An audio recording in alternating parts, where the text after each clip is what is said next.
බැලූ බැල්මට තරු පන්තියේ හෝටලයක් වගේ ඔයාට පේනවද?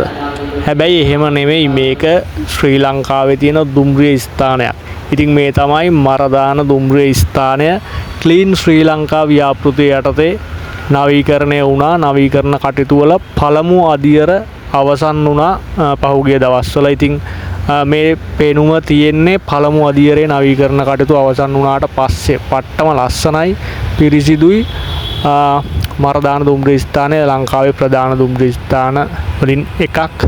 ඒ වගේම ගොඩක් පැරණි දුම්රිය ස්ථානයක්. මෙන්න මේ වගේ තමයි නවීකරණ කටයුතු අවසන් වුණාට පස්සේ. මතක තියාගන්න, පළමු අදියරේ නවීකරණ කටයුතු අවසන් වුණාට පස්සේ බලා ගන්න පුළුවන් වෙන්නේ ලස්සන පෙනුමක්, පෞරාණික පෙනුමක් ඇවිල්ලා තියෙනවා. කලිනුත් මේ වගේ තමයි තිබුණේ. ඉතින් නවීකරණය වෙලා තියෙන්නේ දැන්.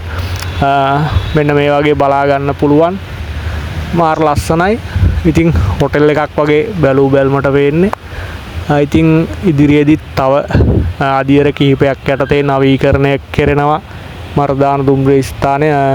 ඒ වගේම මතක් කරන්න ඕන, පෞද්ගලික අංශයේ දායකත්වය ඇතුව තමයි මේ දේවල් සිද්ධ වෙන්නේ.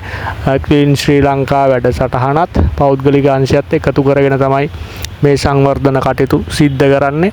ඉතින් මේ මරදාන දුම්රිය ස්ථානය අපි මේ වගේ ගොඩක් වීඩියෝ ගෙනල්ලා තියෙනවා සංවර්ධන කටයුතු සිද්ධ වෙන, සංවර්ධන කටයුතු සිද්ධ වෙලා ඉවර වුණු දුම්රිය ස්ථාන ගැන channel එකට ගිහිල්ලා බලන්න. අපිව subscribe කරලා තියාගන්න. මේ වගේ වීඩියෝ ඔයාට නරඹන්න පුළුවන් ඉදිරියටත්. ජය වේවා.